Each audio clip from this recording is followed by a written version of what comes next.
I'm friends with Harry just through you showed me today in the first DM I sent you, where I was like, how the fuck did you upload red without it being compressed? And that's how you form the friendship.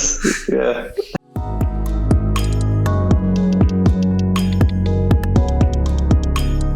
Hey everybody, welcome back to the Jesse Nyberg Podcast. It's a special episode. We have Dan and Harry both back, but together. And this is also 1 year anniversary episode. So 48 or something. I'm not sure what it's going to be, but 1 year ago started this. So thank you everyone for watching and checking it out and looking forward to this one. So how are you guys doing? Doing all right? Yeah, man. I'm doing fantastically well. How are you doing, Harry? Yeah, that's good to hear. Likewise, just had a lot of nice jam-packed stuff on. So yeah, how about you, Jesse? Yeah, not bad. I mean, usually I try not to do much before these, so I'm nice and mental, like whatever, smart. I guess I'm not that smart. I can't think of the word, but try not to burn myself out too much before these because I know I gotta talk a while and stuff. You're feeling zen.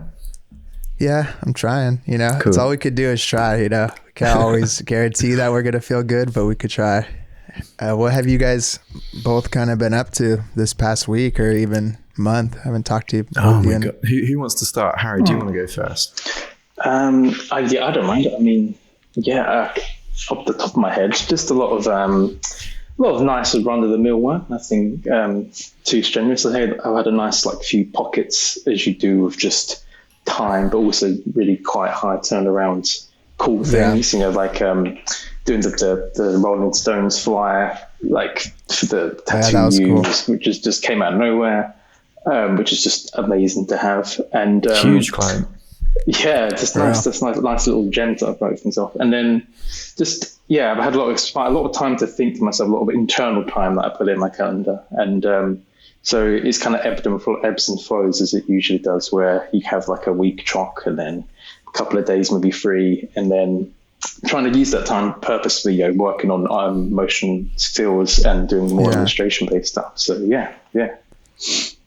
Amazing. Nice. Yeah, that client is that's pretty dope. Client. I mean, I don't know who's really bigger than that in terms of that genre. I guess you could go back and work with Led Zeppelin or something, but that's kind of it. AC/DC. Or the Beatles. What about you, Mr. Dan? So last podcast that I did with you, I spoke about the album for Northlane. So since then, that's when I first got it. So I've literally been grinding on that album. It's been announced this week. It's called Obsidian. I've just been working on that. It's almost done now. And without blowing my own trumpet, I've done so much fucking work. It's, if when you look at normally anybody that works in this industry, there's a team that works on all of this stuff because there's so many avenues that you've got to go across, and I've done it all. And I probably should have got some help because there's been times where I've had to sleep on that sofa here because I've just been working so late, but it's almost done now, and so proud of it. It's life-changing project really, so I'm really happy. What is that, the second or third one you've done for them? Fourth maybe? Yeah, this is the third one.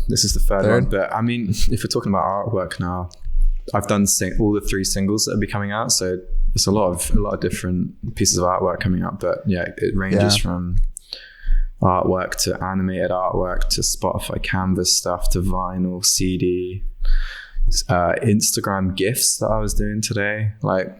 Anything you can think of, I've had to do it. But I've not complained once because I've loved every minute, which is very rare, too. Right? It's very rare that you enjoy a project that much.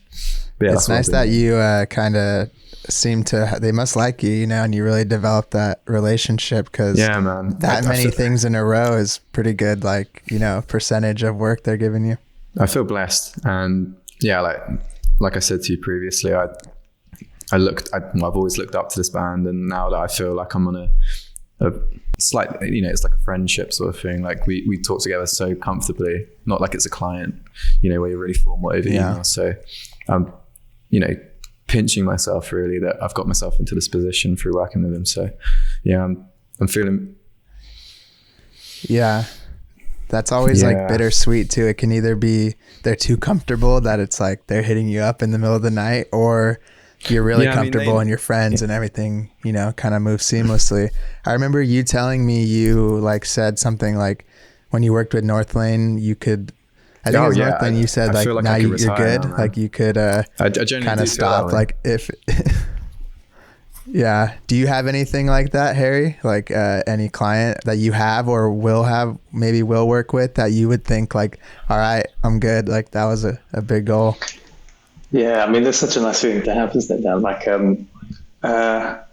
don't know. I mean, I think even my kind of 9-year-old self would look at this shit that I'm doing now and be like, you get to like, you know, I remember I used to draw like all these football kits when I was little and all these stuff. And even just to been able to even, you know, even to have like, you know, calls with these people and email them, you know, like I think Jared Leto was pretty cool with like the 30 Seconds to Mars stuff. And even getting like Ollie Sykes, you know, just a follow one day and suddenly you're doing about 2 or 3 drop dead collections and it just all happens. And sometimes it's very hard to process that and when you, unless you stop.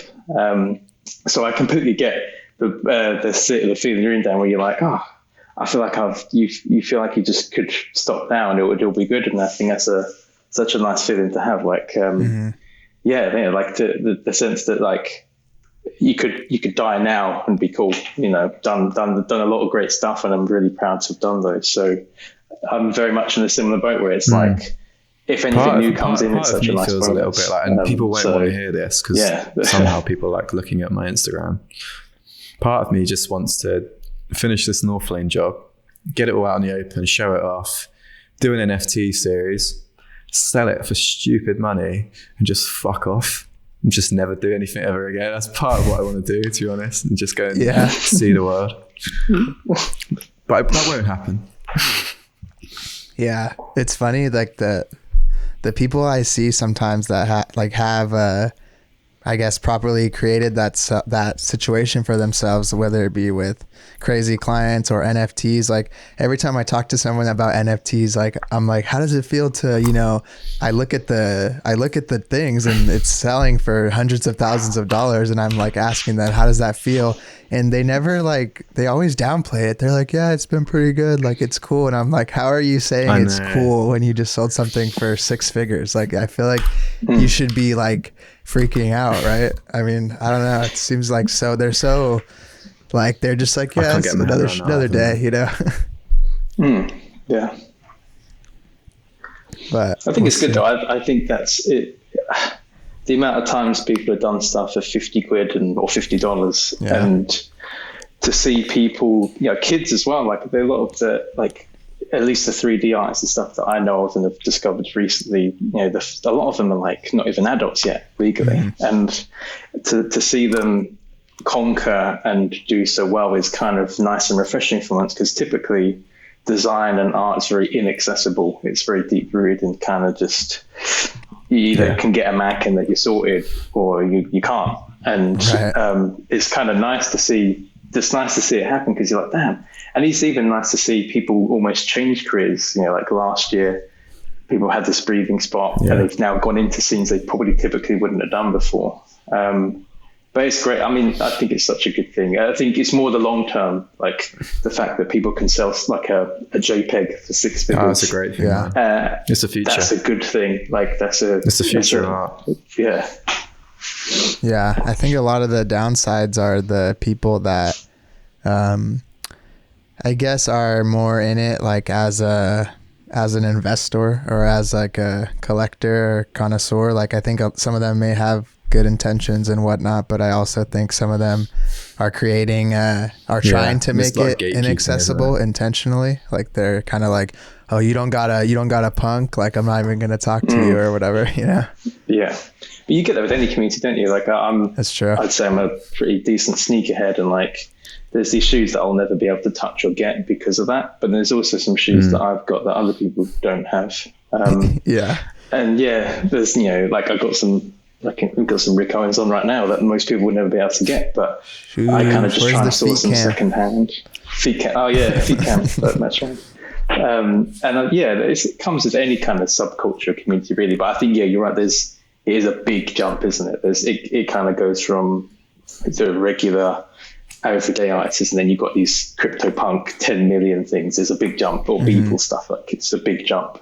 So I don't think we've quite got it yet. But it's also fairly new, isn't it? Yeah. It's fairly new in terms of it being a scene in the community. And I think, as time has shown with a lot of stuff, like even with veganism and stuff, if you would have said 5 years ago McDonald's was going to do a vegan burger, you'd be bangs like, as well. Whereas today it's happened. So, bro, I still watched had an it. interview, not an interview, a YouTuber called Blue Van Man, who's just the most basic, like, Jesse, you probably understand this, but Harry will. Basic, like, upcountry Yorkshire. Like a builder. Anyway, he just reviews like random food, and I watched one day. He just uploaded. I don't even know if I follow him, but he'd reviewed the McPlant, and he's normally quite critical of vegan food because he's that bloke that just loves meat. Anyway, I don't know how we're talking about McDonald's, but yeah, yeah, the McPlant. I was like, I have to order it. It's called McPlant. It can't be that good. Yeah. And then I order it, and I was like, oh my god, I'm gonna have it every single time. And I'm not even vegan. Wow, I think that might not be over here yet. Oh man, it should. In no time, it'll be in there. McPlant tests its burger in 8 select restaurants in the U.S. beginning November 3rd. Only 8 restaurants. So maybe I have one in LA then somewhere. Here's an endorsement for it right now. If McDonald's want to sponsor me to endorse the vegan burger at McPlant, please. And if they don't want to sponsor, then we don't like it. We don't like that. We'll go to Burger King and get the Impossible Whopper. I still haven't tried the Impossible. I really want to. I think it's crazy. Like, yeah, that's a perfect example. Like, the technology and the culture and like the community is always there for all these things, but it just takes till the big companies see like, oh, you can make money with it. Like they've always been able to make an Impossible Burger for like probably 30 years now, but until everyone, it's like a trend now to be vegan. Like you even see, you got the KFC, like vegan, like chicken nuggets or whatever like that. You would never, same with the McDonald's, you would never be able to tell someone that even probably 5 years ago that would be a thing. It's exciting though. I think it's exciting. I mean, I always want to try vegan food all the time. You know, if they're using something that, or they're making something that doesn't exploit an animal. So, and it just fascinates me. Like every time I try something, I'm like, wow, that's incredible how you've made that. It's just, well, it's good too. Like even if you're not vegan, it's good that it's good because there may be a point where everyone has to be vegan, you know? So like, it's good to know like, oh, at least they have some experience trying to figure it out and whatnot. Yeah. I always see like, you ever see in those like sci-fi movies where I feel like we'll get to a point where you just eat like a cube for like every different meal. Like it's like a meat flavored cube and like a drink cube and whatever. When that day comes around, man, I'll be fucking long gone because I don't want to eat. I like food too much. Yeah. I'll be 6 feet under. Yeah. That's funny. Yeah, you'll be like that guy holding on to like a burger, just hiding it in like a bunker. I'll be rationing it out. I'll be like, don't touch my burger. Leave me alone. Yeah. Have you guys been working on any cool stuff, like I guess personal, like outside of client projects? I have recently. I've started. I've got my Instagram page right up. How convenient. I've been playing around with like basically a project that came in for this band in Thailand called Define Decay came in, and their mood board was all 90s stuff, 90s and like 2000s, and it was looking at like Papa Roach, postmodernism kind of stuff. Papa Roach and like System of a Down and all those sort of things, and that's what I grew up on. So I kind of went through like an archive of looking at old skate brands and logos and was like, okay, I'm actually going to start exploring this a bit more. I'm known for doing textured design and stuff, but I thought, okay, I'll do something a little bit different here. And yeah, recently I've been exploring like printing stuff out, and then like over there I do spray painting and stuff, and then I take a photo of it, I scan it, or I take a photo, upload it, then I print that out. Then I've got like a little like syringe that I put water in and like oil and like fairy liquid just to see the reaction of the ink, and then scan that in, and then I take it into Photoshop. I do all these different things, and I've seemed to have created this really strange style that I haven't seen anyone really do. And I did this stuff for Paris. They're a US rock band. Loved them for a long time, and they dropped a song My Way, and I just got inspired one day to be like, you know what, I'm going to leave client work for a bit, just try this, and uploaded it. And that's led me on to now having a really good dialogue with the designer who does all of Paris' stuff. And now we're having voice notes together. It's incredible.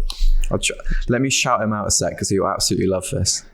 I've been loving the move into analog. I think I've been experimenting a lot myself, and I think it's becoming, I talked about this with a few people. I think it's becoming, people are getting sick of seeing like everything looking similar with the digital analog effects. It's like everything's feeling the same. So like I started printing out on this paper after I saw like Obi's reel, and like this shit's fucking dope. Like even just scanning back in, it has a completely different look than the white paper, because it doesn't pick up the background and shit.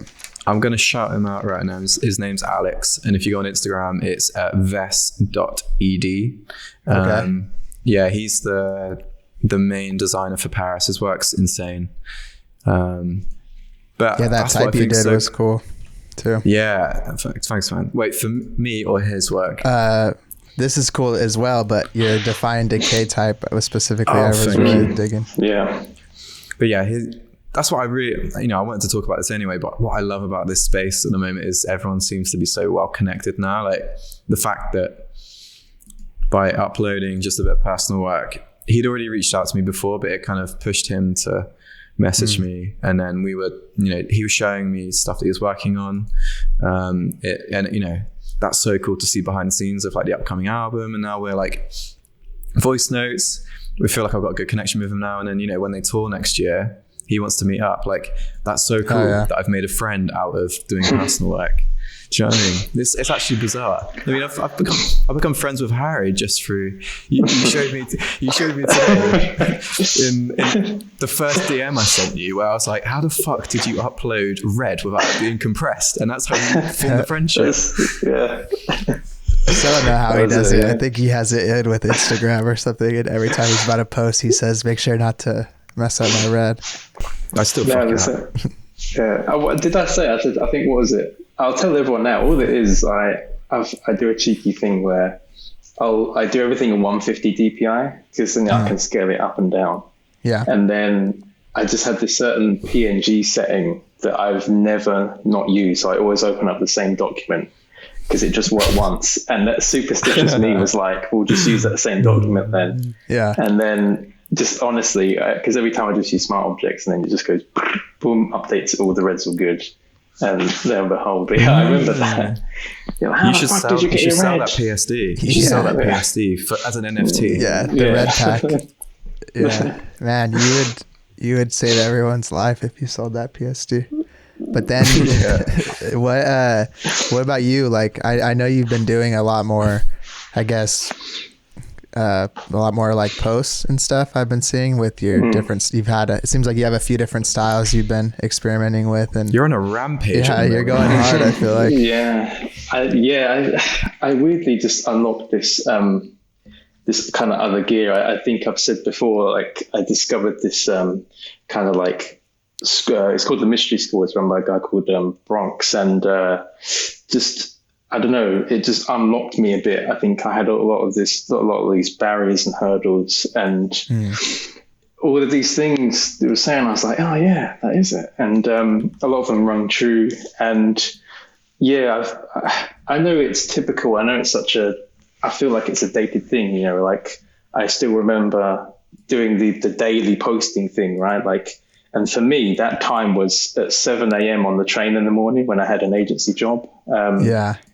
I didn't know it then, but at the time I was creating this bubble, like I knew every single day, or the Monday to Friday, I was on that train at 7:03 to like 8:43 when 7:43 when I had to get off.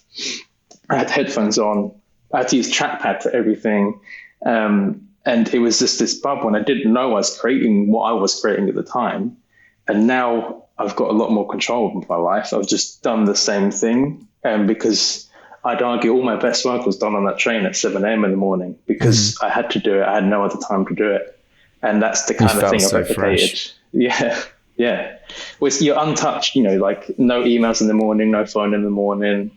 Get up at the same time every day, just smash it out, post it at 8:30, and then my anxiety for the day's dropped, Yeah. So, because you've done your part. Done it. So that's how I feel about like working out too, a little bit. If you get it same over thing, with. Yeah. I would normally say, yeah, that's true, but somehow we've created a culture here where 5 p.m. is the workout time. And we do it every day. And normally I'm like, like you. That's when I crack a beer. So I don't do it in the morning. If I don't do it in the morning, then I'll never do it. But somehow here, everyone bands together like a weird patriarchal movement because we're all males here, and we all work out, and the testosterone is like a haze. And then you ride off on your fucking motorbikes into the sunset, or what? Yeah, I ride off on my motorbike, and I'm aggressive to drivers. Yeah. No, I'm not. I'm a joke. I feel like Harry, before you kind of got back into the swing of posting often, you were kind of on a little break, almost, for lack of a better word. Yeah, it was. I don't know. A lot of things have coincided. It was a lot of like personal life had kind of changed for me, and then I think I didn't know how to wrestle with being a freelancer. I still don't. I still think I'm very fortunate to be able to not ask for things; they just come in. And that break was this period of, I guess, not knowing what to do and not knowing what my core things are. Like, yes, the red thing's a bit of a gimmick, but like, is that seriously my thing, or is it the subject matter? Is it all the imagery, the tone, or is it the format? And part of it was just seeing how when you take your head out your own life a bit, you obviously notice and soak in other people, and you go, oh, that's I like how they do that. So like Caroline, for example, I loved how she always put the typefaces used on the post. I was like, why am I doing that? But then why don't I then take it another step further? And if I'm using a photographer's image, say whose it is. And then when I've done my own illustration, people know, and just completely credit everything. And that became a thing because like you said, I put the brakes on. And that was it. It just allowed me to kind of, like how last year did for a lot of people, it gave people this sense of, why am I still doing this? Or what aren't I doing? Right. And so that can be valuable if you're still, not struggling or are able to just implement that. And I feel like I'm one of those fortunate people that were able to. So yeah, you're right. What made you get out of that hole though? It was this, I don't want to plug another podcast, but it was literally the Make Art No Content podcast. Like it really cool. was. I'll allow it. It's a good one. Yeah. Just everything rang true. It gave me, it's kind of like how therapy works. I don't know if you've been lucky enough to have been to therapy, but they kind of pose, they ask you questions, but they essentially, you still say the answer yourself. And that's what I felt these kind of words were saying to me. I was like, oh yeah. They were just posing different. It was making mirrors towards me, and I was like, "Oh yeah, that's the one I want. I'm choosing this." And it was a very much awakening, like you said. And like I think someone commented today, they're like, "How are you smashing out all this?" And I said, "Oh, I used to do this, and I didn't know. I wasn't doing it intentionally. I didn't know at the time that posting every day for about 6 months was going to get me to where I am now, but it did." And right. I'd like to think that this has then a secondary effect maybe a year later where my work has been pushed a bit more. And it's just like you were saying before, like Jesse, when you were saying like, done's better than perfect, right? Like I used to get into such a rut of there has to be this little Easter egg here, and that word has to be in Wingdings to say something. And this also needs to be a reference to like a Star Wars quote. Like, no, just need to get it in. Done, post at 8:30. And honestly, there's loads of mistakes. Most people won't even notice. And your concepts are always like so deep and like thought provoking. Like I feel like if you try to do all of it, you're never gonna get this stuff out.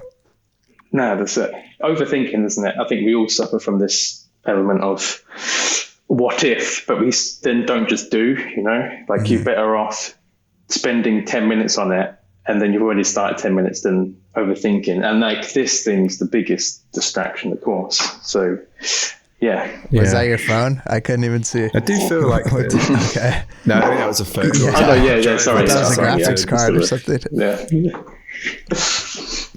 Yeah, I do feel like I can definitely relate to Harry there, and I went through a similar thing, and I think I'm still only just coming out of it with Instagram or social media in general. I think it's mainly Instagram and Twitter that have like plagued with my my mental health.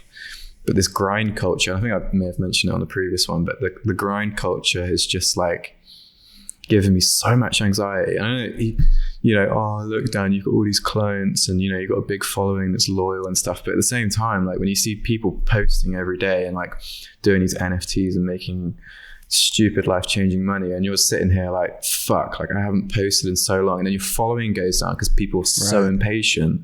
I think I did a tweet about it. It was like, I can't remember what I said, but it was along the lines of like, these people are going to be fucking stupid when they realize that I've been working really hard. I just don't have to upload it straight away. I'm going to drop a load of stuff. But there's this culture now where people are so impatient and they want stuff now. And I got loads of DMs from people being like, where are you? Why aren't you not working Where are anymore? you? And it's a funny question. I'm like going through some like life-changing stuff. Yeah. Like this year has been so life-changing for me, to the point where I had to just focus on me and just put that aside. Because if I didn't do that, and I hate to be, negative and put any bad vibes in here, but slightly suicidal. Yeah. And my parents, if they're watching this, they'll probably think they don't really want to hear that, but that's what happens when you work in this industry and you got to rely on yourself, and you're a freelancer and you pay for everything, and you pay for a studio and you pay for a flat in a really expensive city, and clients then come to you and they have a shit budget. Like all these things like go on top of you, and then you have to explain to them like, no, I need this to live. Like I'm doing you a favor here.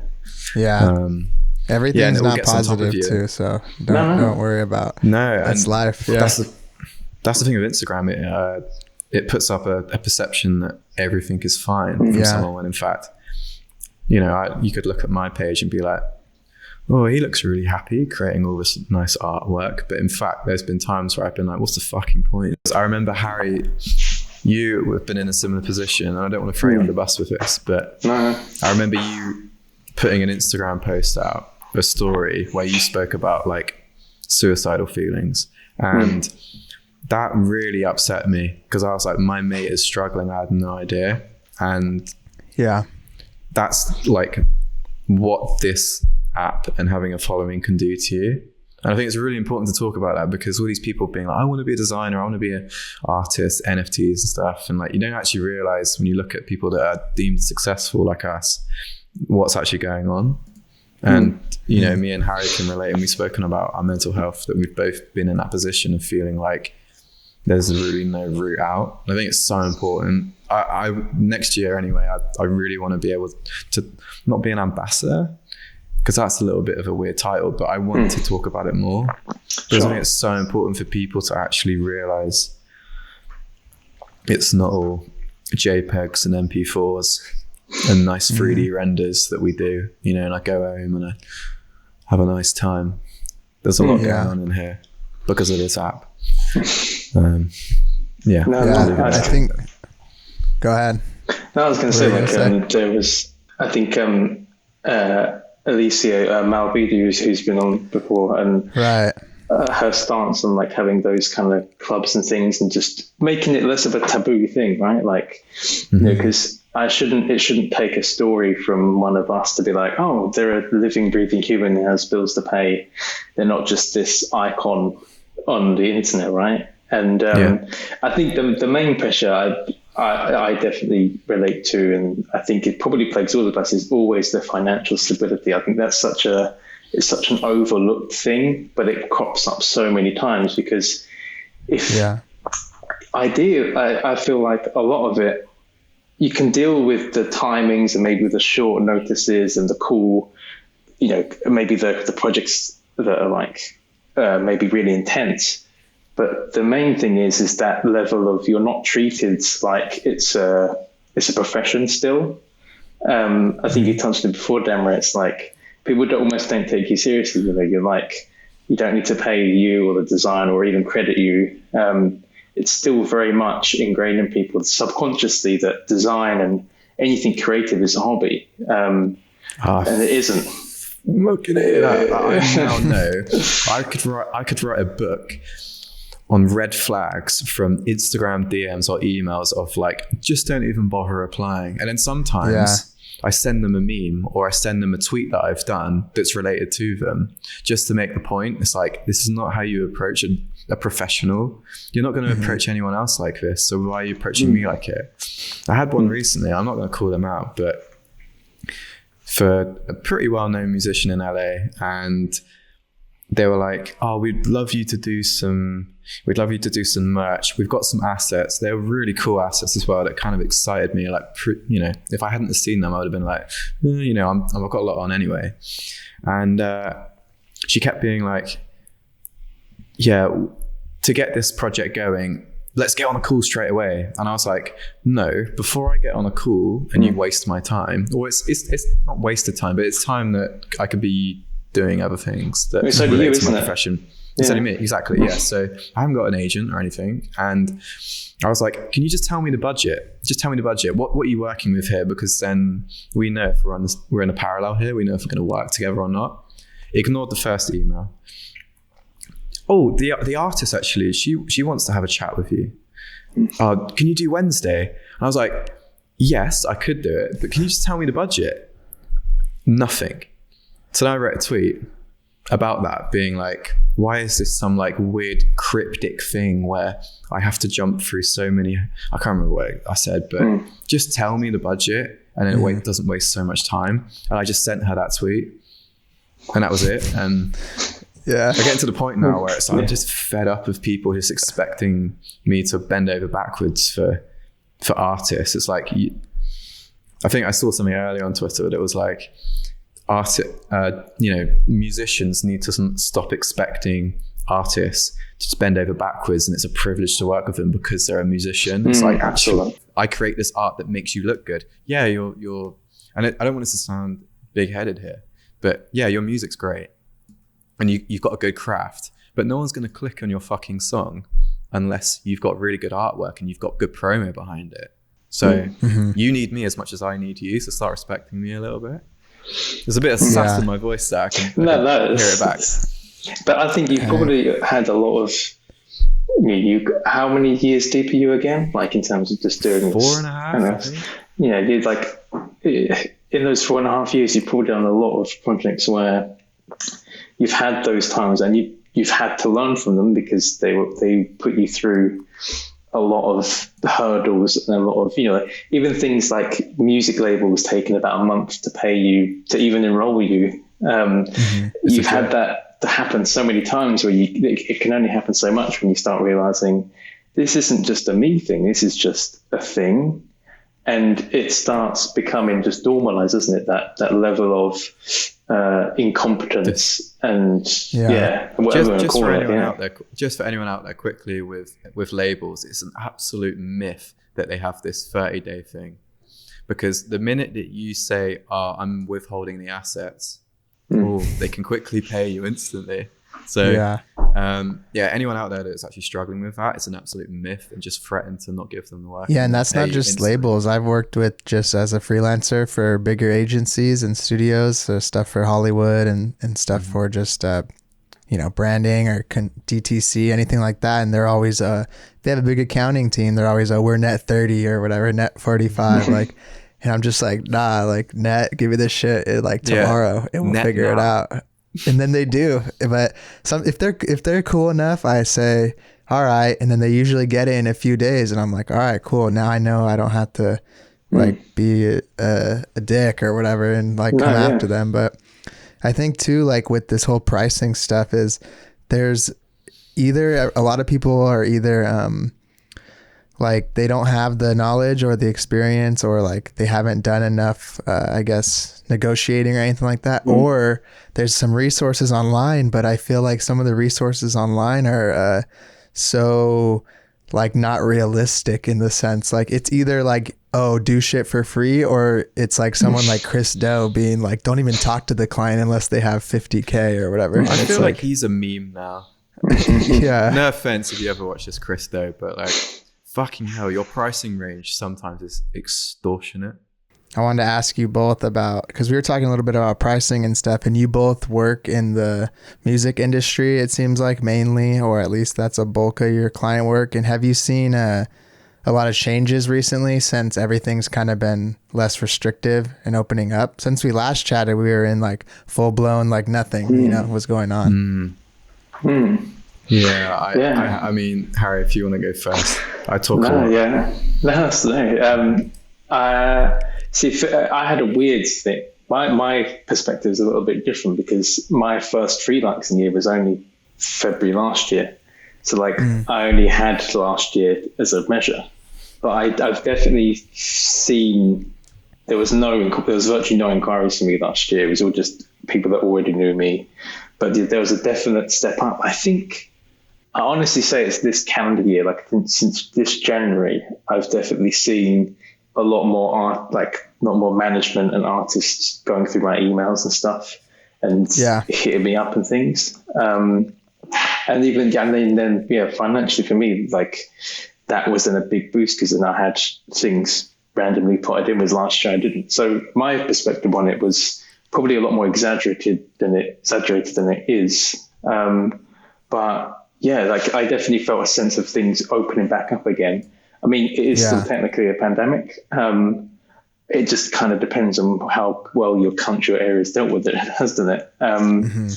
Festivals are being back. I've been back to quite a few now, and it seems to be a normal, but I think it's a different one. I think there's a lot of new bits of tech and stuff. So I think that's influenced maybe managements and companies pulling the trigger on projects, having budgets for things, especially festivals and stuff like that. Like they didn't even have a download festival this year. It was just a pilot because the proper one's next year. So they're still testing waters even today. And I still think we're probably feeling the sense of that. I still don't think everyone's probably back up to 100%, even just locally, as in proverbially locally in the world where we are. But I think just the world itself is still in the motions of coming back to this realization that this virus is kind of here to stay to some degree and dealing with that. And I think project-wise, I think it's reflected that still. Yeah. Yeah, I do think,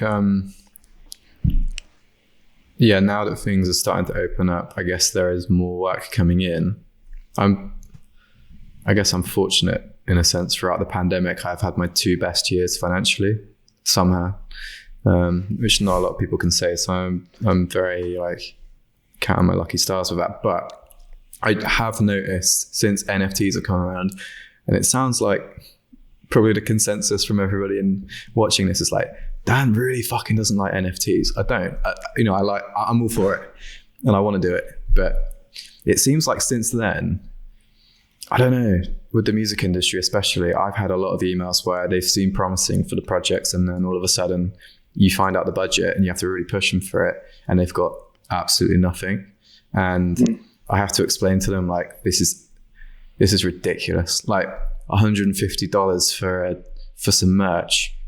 Like, do you know how much work goes into it? And not even just designing it itself, but concepting it, and then having to go back and forward to think, is that going to work? Then you have to do print tests on it to see the sizing. Like, that's what I do. It's a lot of people, I can imagine, just upload it onto a mock-up and stuff. But for example, with this recent Northlane collection, I've done a collection of 6 designs, and it's taken me 3 months to just go through and make sure they're right and try all these different graphics and make sure it looks different, and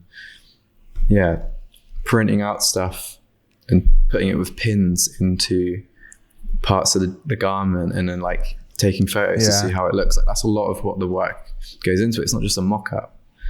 So I mean, I'm lucky that I've had a couple of really good clients this year that have paid me well, but I'd say about 70% of the emails that I get through, the budgets are shocking, and they're well-known verified artists under labels. They just don't appreciate the value of advertising the album artwork and the merch. And yeah, if any people out there are listening to this right now, you really need to up your budgets, because you're going to not have anybody work for you at all, or you're going to get, what it actually does is it gets people that don't really know what they're doing enabling these sort of prices, and then it just fucks over everyone else that's actually trying to make a good living out of this. That's what it does. It just becomes a rat race, and then you'll get blacklisted too. I mean, I always have people on Discord being like, look at this asshole, like, don't work with them. Like, it's going to be known if you're treating people bad, you know. It'll get around. Oh, for sure. I mean, I actually haven't really looked at the Discord that me and Harry set up for a while, because I find it so overwhelming. Like, I find it hard just like coping with Instagram, but every time I have a little peep in, I'm like, there is a list of clients. Don't work with this person. Don't work with this person. I could write a book on how many people not to work with. Like, it's ridiculous. So yeah, there needs to be some sort of change of appreciation for at least the financial part of music design, because I've noticed it decrease in value over the last year. With all the clients and stuff like this happening, and I know you said, do you think that may be a factor that is I guess maybe softening you up a little bit more to the idea of like NFTs and alternative ways to for sure, man. Make money? I don't know, like I joked earlier, I don't know if I got cut off, but no, I'll do an NFT series, somehow sell it for a lot of money. I'm gone. You won't see any more posts. I'll be in Japan. No one's going to buy it then if you say that, because they want you around. No, but part of me wants to do that. Like, it just seems that's where the money is. And what I will say is, like, don't do NFTs just because you're looking for a quick cash grab, because collectors can see right through that. And also as well, I don't think when you actually create whatever Genesis or, you know, Genesis series or any NFT series for that matter, if you're doing it with the intention of money, I think like with anything, if you're doing it just to make money, you're not going to see the best work. I don't think. You got to do it from a passion point of view, which sometimes is hard if you're in a badly financial situation. Like, I've seen people on Twitter be like, and Harry, you've probably seen this, and Jesse, you've probably seen this too, where people have been like, I was homeless and I had a dog with 3 legs and I sold an NFT and now my life has changed. I mean, that's being dramatic, but in front of the Benz and shit. Like, people really going from one extreme to the other because of NFTs. And yeah, I think that is like the most eye-opening thing and the most luxurious part of NFTs that makes people want to do it. I think the issue that I see with it right now, not from the moral or like technical aspect, like there's tons of things you can talk about with the environment and whatnot, but I noticed, like, I saw someone tweet about it. I can't remember who it is. I'll throw it up if I find it, but they said the problem with the community right now is the people that are dictating like what's good and what's cool, like, don't have good taste. So everyone's gravitating to making just like stupid, like internet, like astronaut, like bullshit and whatever, because that's what the people are buying because someone said like this is cool, you know? So I know tons of designers who are my favorite, and I think, you know, 10 times better than some of the biggest NFT people, and they haven't sold anything. So it's kind of weird. Do you think it resembles a little bit like Harry said earlier, sneaker culture, or like hypebeast culture with clothing? Because I can comfortably say right now that Supreme is dog shit, and so is like Bored Ape and Off-White.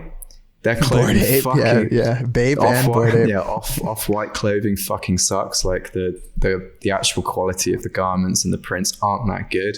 It's just hype. Yeah, I feel like Off-White's like performance art. I'm like, what can we get people to buy? That's not actually like cool. I think they really do take the piss. Like, there was that t-shirt that I saw that was like it was like a tuxedo graphic that looked like it was done on paint on the front. And it's like, who fucking signed that off? They must have been having an absolute joke in the boardroom meeting when they were signing off that collection. They were like, we reckon we can sell this many. And they probably had bets, because there's no way anybody with taste would buy that. And maybe that's the same with NFTs. I guess it is kind of like that. Maybe it's the same with NFTs. Like, I think the crypto punks are kind of cool. They are kind of cool. Like, I've come around to them, even though they are pixels, right? And anyone be like, oh, I could make that. But it is the idea behind it. But these Bored Ape things, they are clapped. They don't look good. Some of them anyway. And I just don't understand how anybody in their right mind would pay, you know, $250,000 for that.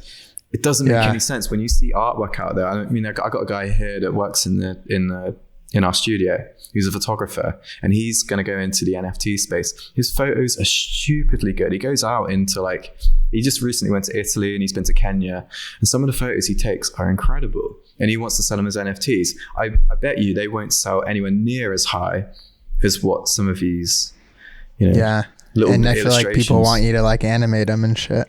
So it's like kind of weird. I don't know. Well, is that, let's see, is that Will? Is that who that is, or no? Else? Will be going into NFTs because he does portrait artwork. This guy here, he's called Elliot Simpson, and he just does really cool landscape photography. I just want to let it be known. Someone can check it out. His work's really, really cool. What about you, Mr. Harry, about this? How are some of your overall feelings about this? As in like this is like the NFT. I guess everything from if you think it's something you want to engage with more to what you think about the current, I guess, stylistic preferences.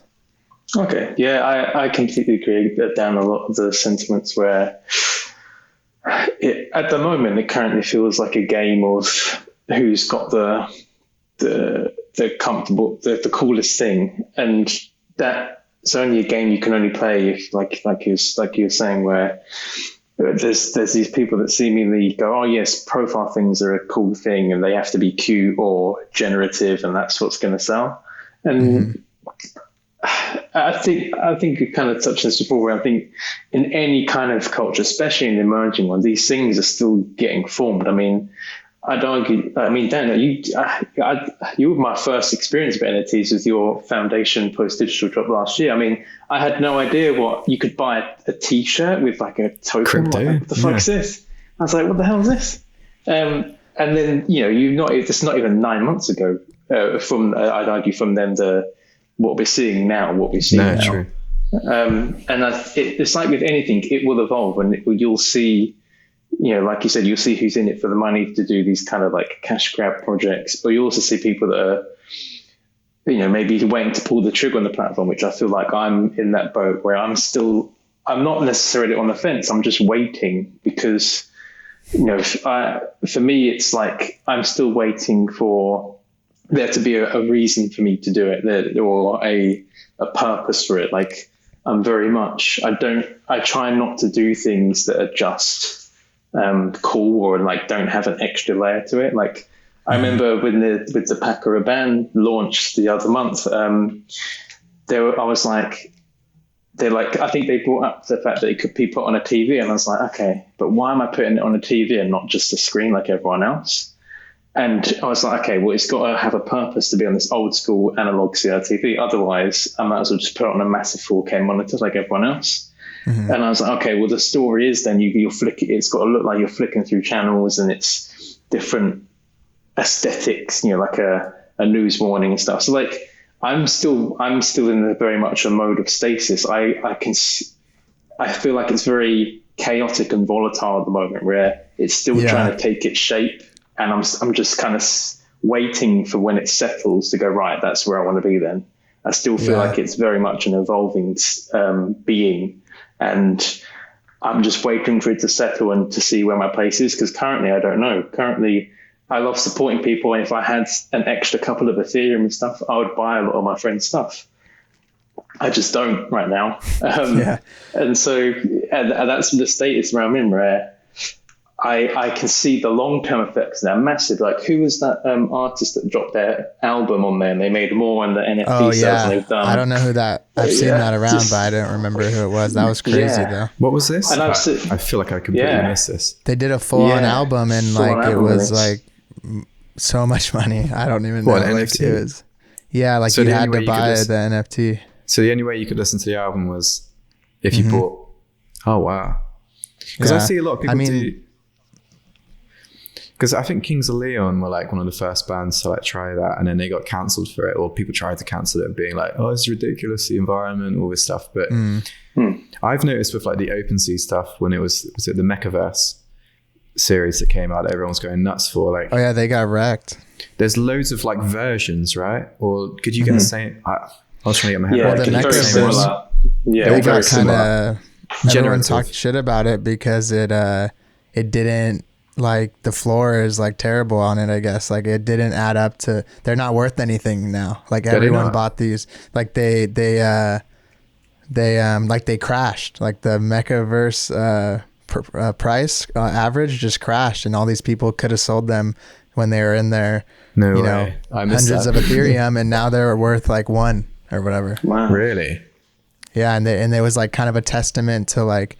Oh, just because you make a cool generative thing and like hype it up doesn't mean that it's going to have staying power like a punk or like a whatever, what's it called? A yacht club ape and all that stuff. So, I mean, like, I don't know. I feel the same way as Harry, where I almost think like I want to get into it, but I'm also like too embarrassed to like completely turn my life into like telling everyone good morning and being like an NFT like shiller 24/7, you know? GM.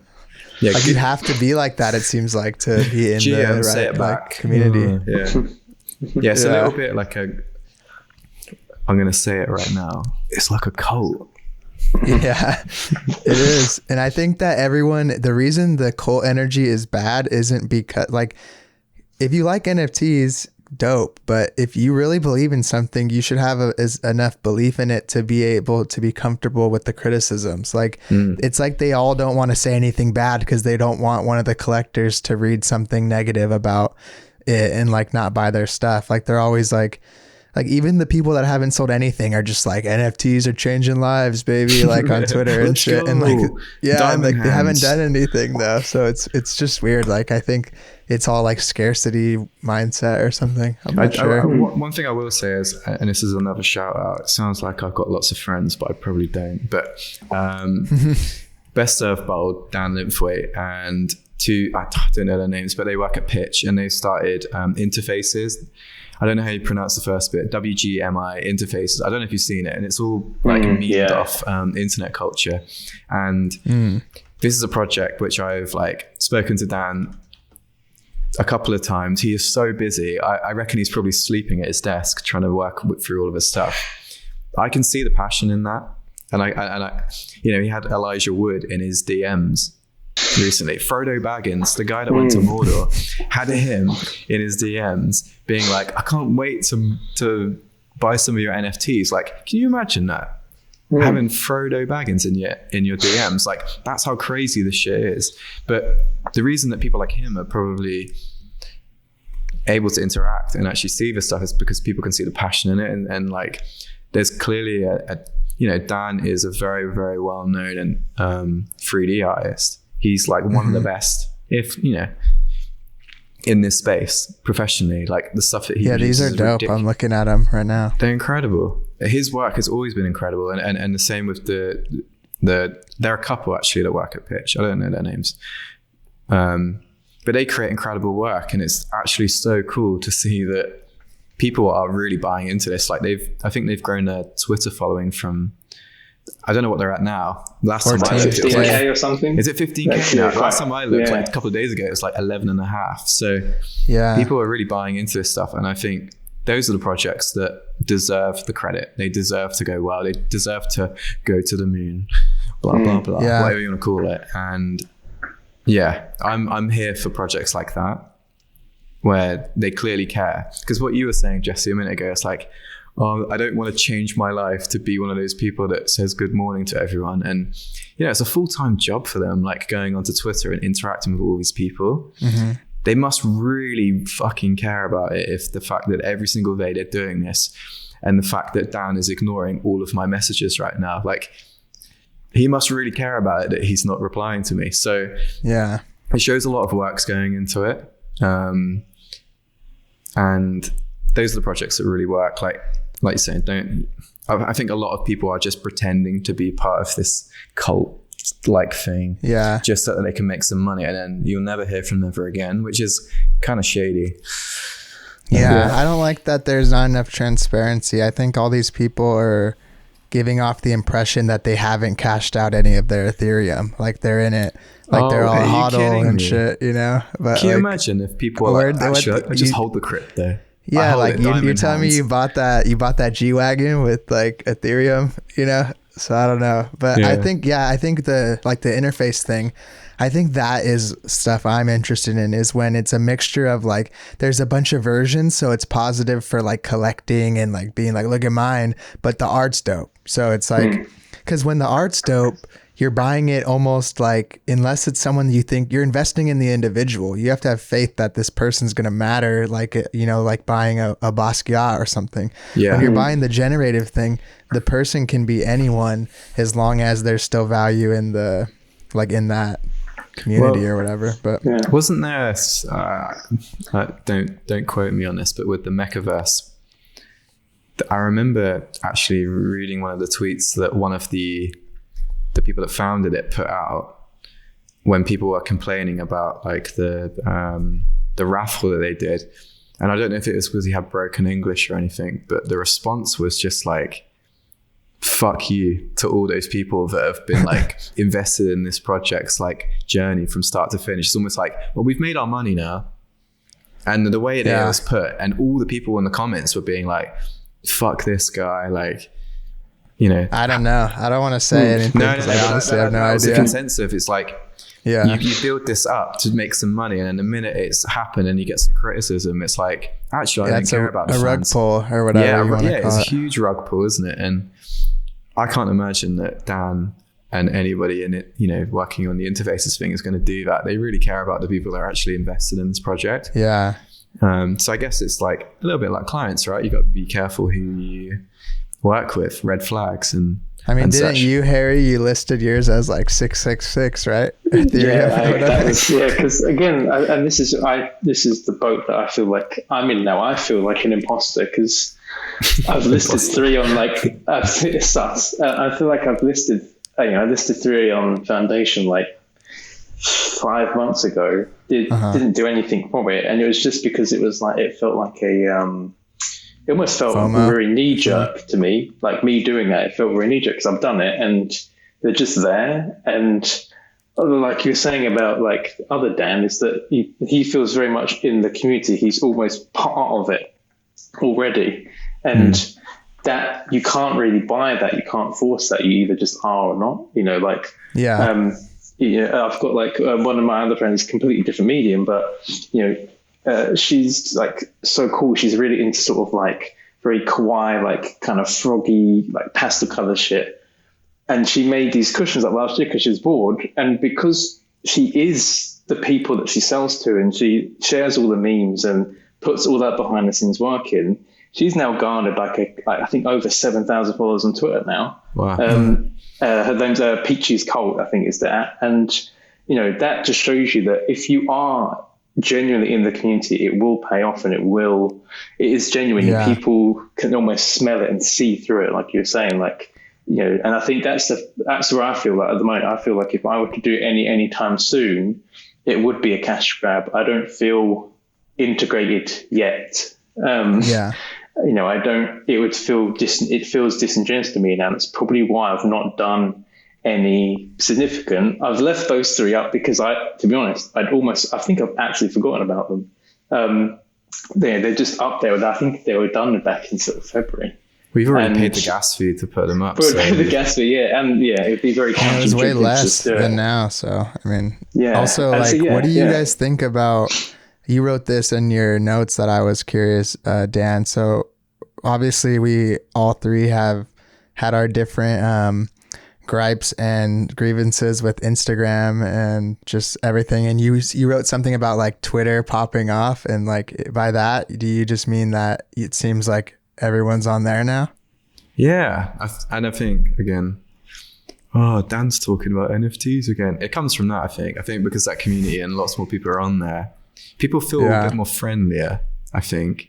It just seems, I don't know if I've had any work come through it. I've not looked at the actual data, but I feel like the engagement's quite fun there. And also as well, what I like about Twitter is like being able to not verbalize. Is verbalize the right word? Put my thoughts out there. Vocalize my thoughts a bit, because I'm quite internal sometimes. I just keep it all in, but I like being able to speak my mind a bit. And I found that because a lot of my work is in the metal part of, or rock and metal part of design, I've got a huge passion for it. So I like even just talking about music. And I've noticed that when I talk about stuff that isn't design, isn't just my work, or it's just about the songs that I like, or the new releases, or anything related to anything in the genre, people unfollow me from it. And then on Twitter, it seems like I gain more of a following, because I'm not saying that should be the sole driving aspect of why you should do this to gain a following. I can give a shit. It's more a fact that I just feel involved, and I feel like I've got a dialogue with people, which is nice. Yeah, because I'm talking about stuff that I'm passionate about. And I think Twitter allows you to do that.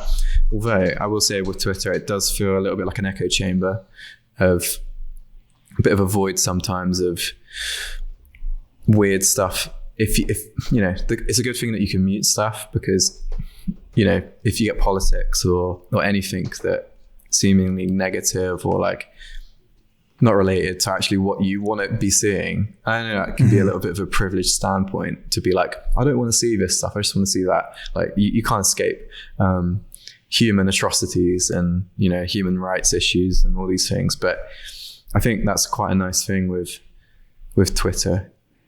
Yeah. Compared to Instagram, where we were talking about reels and stuff, it seems like they're trying to copy TikTok a bit. And like force all these things on you of like influencers with their looks and like, look at this person from Love Island season 3. Look what they're up to now. I don't care. Stop sharing this to me. But the minute you click on it, you get more. Your whole feed is full of them. I've got Tommy Fury on my Instagram, and I'm like, I don't give a shit about him. I don't care. Why am I seeing Tommy Fury every day?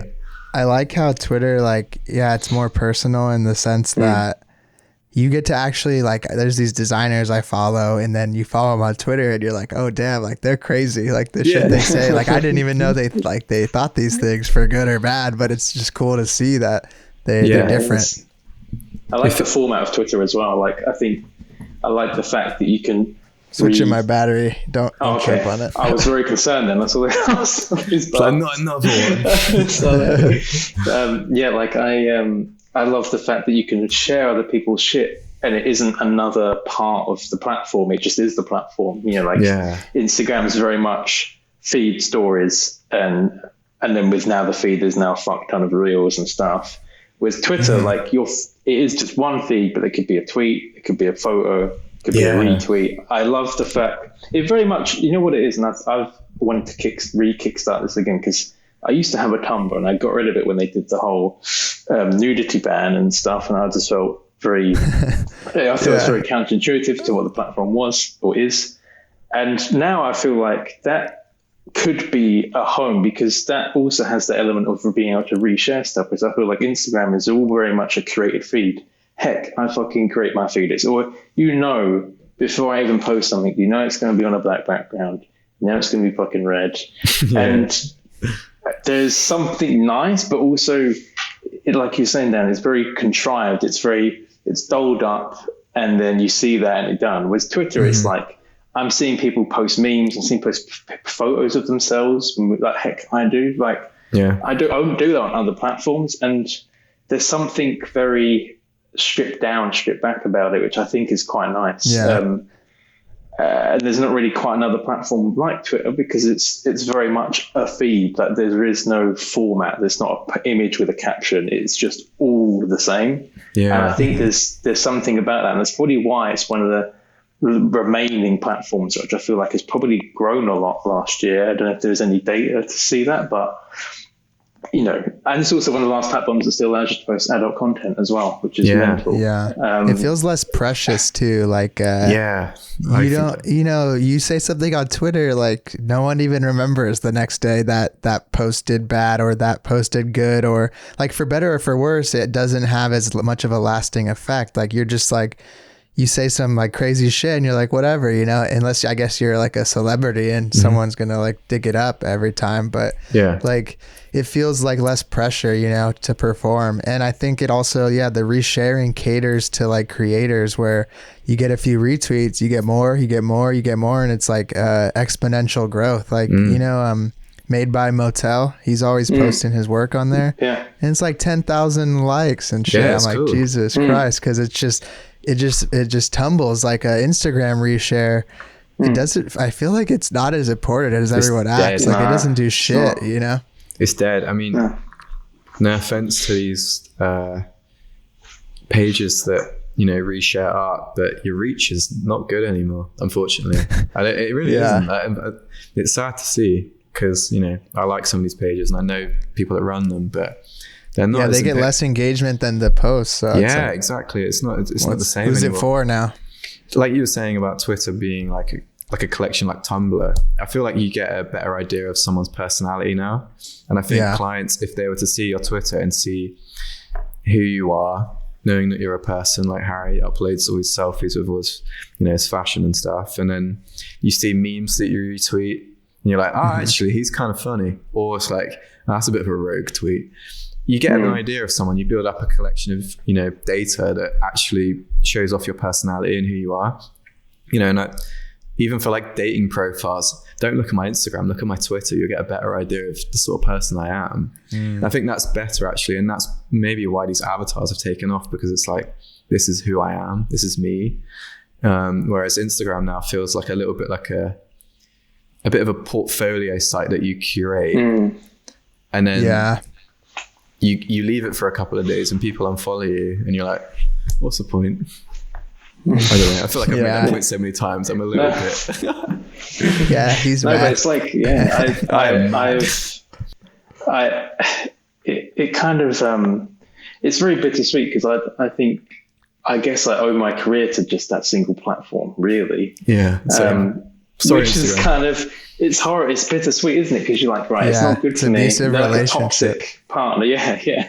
And you kind of like, thank you for all the kind of career starting, but it's time to call it a day, I think. I mean, I know my next steps is, I think I've said this to you, Jesse, that emails are getting like imagine kind of, rather than follow me, you subscribe to and I'm going to be in your inbox showing my shit, bouncing off to things. That's really something that's probably it's never going to go, because people always are going to have an email. And I just think it's a jump that may be cooler, because my, I guess, rough intentions would be to kind of, scrap Instagram profile and just still have Twitter, because I think, like I said, it's its own unique thing. And then kickstart Tumblr, keep posting on the site, but kind of create your own platform where it's more direct to you. Because it's not been funny. We feed these platforms. They only want us there if we're posting a reel or a video. So fuck posting a reel or a video. Yeah. And I just think it will happen. It just needs to happen soon, because what happens is we all complain about it and we all but then we're still using it the next day. And it's like, it's like a hard thing to block them. And I'm just waiting for the day that I'm prepped to do that, because I can't wait to just jump off it, because it's such a tool. It's such a, and it's such a lens now, because I barely post videos. I don't do too much animation. I'm very much a still static 2D person, but Instagram is now not a still static 2D platform. It wants to be TikTok.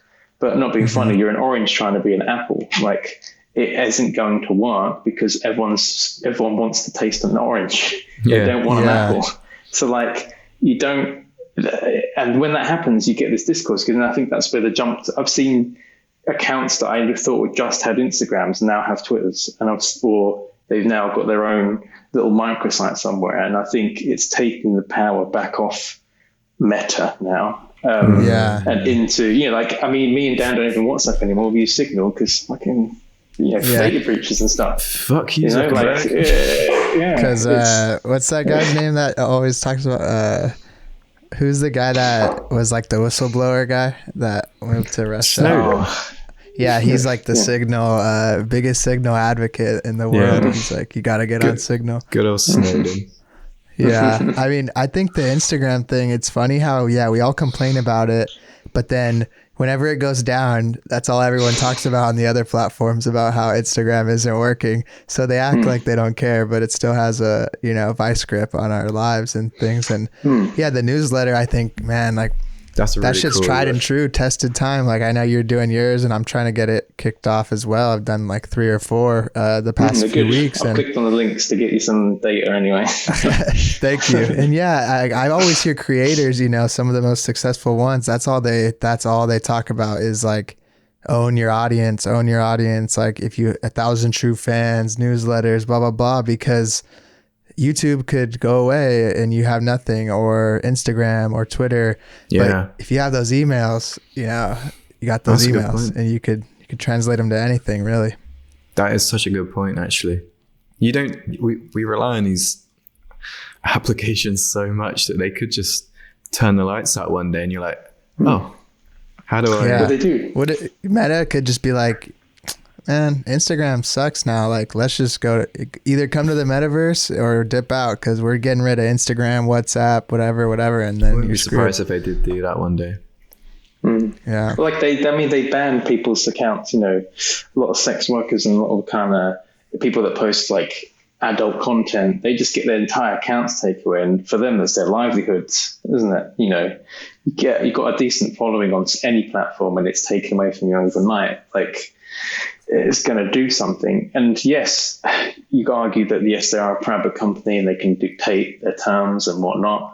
But we're in an era now where people assume everyone has internet and they don't. And all of this technology is it's still an assumed privilege. It's not accessible yet. There's still no, national Wi-Fi. Like, it's still privatized, but we just depend so much on it that the thought of not having it. I mean, heck, here we didn't have internet for 2 weeks, and BT only just sent like a router down, like 11 working days afterwards. There's 9 people in here that have to run their independent businesses. They don't give a shit. Like, it's a case of we're so dependent on these things now that even thought of getting rid of them shudders you. And there's a power to that. There's a power that we don't have for once. It's just making one of those changes and steps. It's a big one. It would be scary, when you've got like a nice little following on something, you're taking that and going, that's not important. And I'd argue, and a lot of your business probably comes from it, and it's scary, and you're going to then have to solely rely on other ways. But if that's the longevity way, then that's why it's got to happen, isn't it? Like you were saying, relying on internet. That bike, 2 wheels, relies on internet. If I don't have any 4G, I'm not going home. That's like riding through mud. So it is ridiculous that everything has been built through this. I mean, Sonos, the speaker system, that relies on internet. If you don't have internet, you can't use their speakers. It's great sound, but that's dumb. It is dumb, isn't it? It needs to be more accessible for people that don't have that privilege. But they create problems it's like they create solutions for problems that don't exist. Is what a lot of these companies do. Taking ports away and then adding them back in 3 years later. Oh yeah, make it out they're like, we got you, like, we listened or whatever, and it's like, yeah, you fucking listened, you want money. Are you gonna get the new MacBook? I mean, the M1 chip Max, whatever. I actually want one. Ridiculous.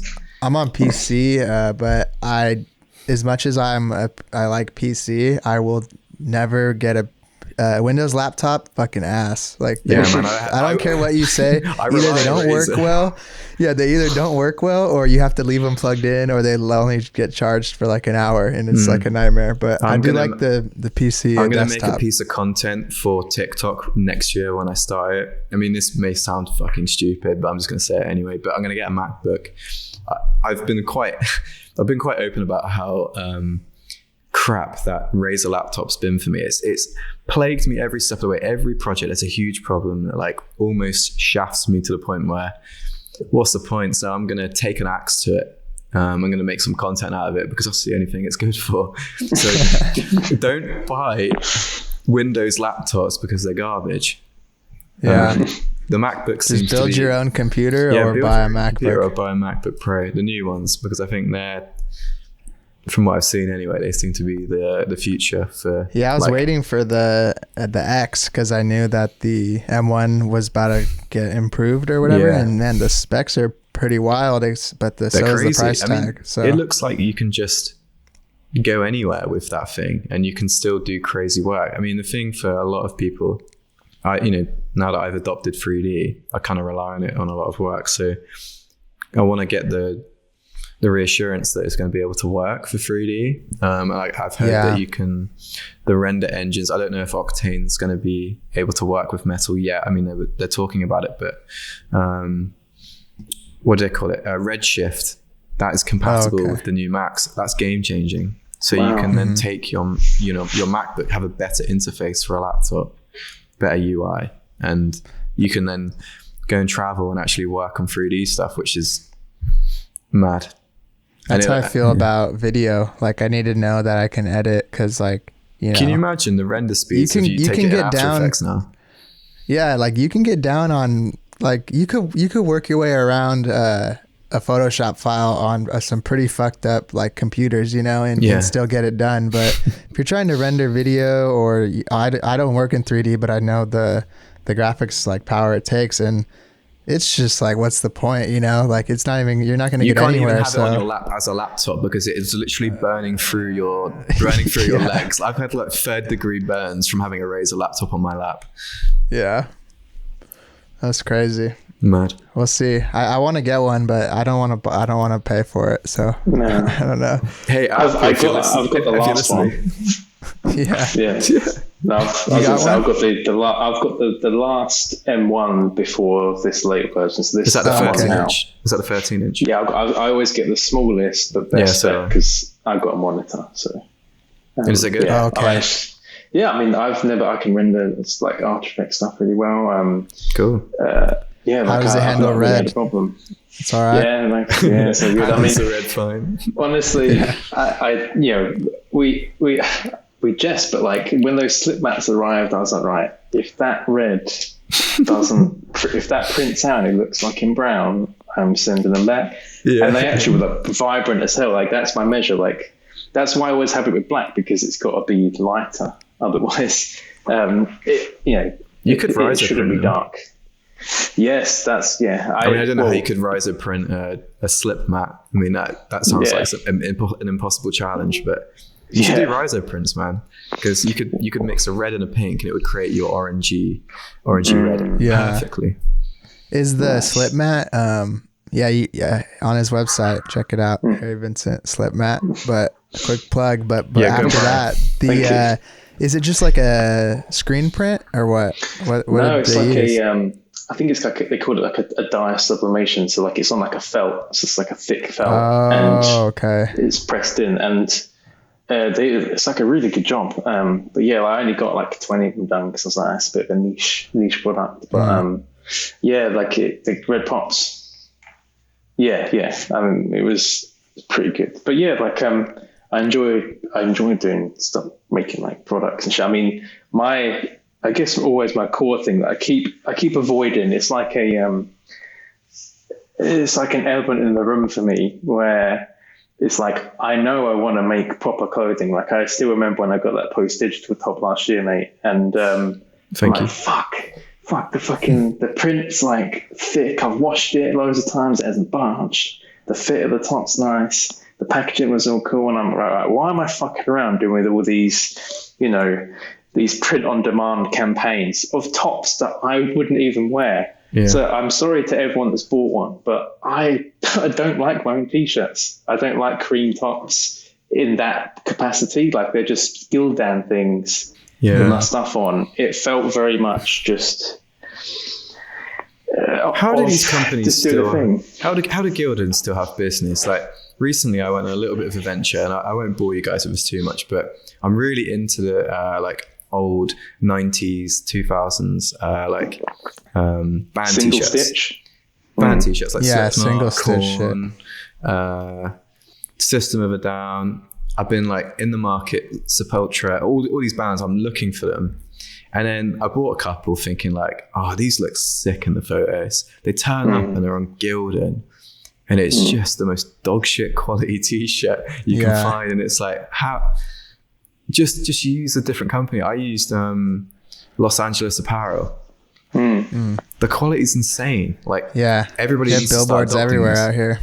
Yeah, because the quality's insane. But yeah, I don't know how Gildan still has a living. Yeah, all the rappers buy up all the good metal shirts. They're all gone off eBay and all the resale sites. And they make masks out of them. Yeah. I mean, shit.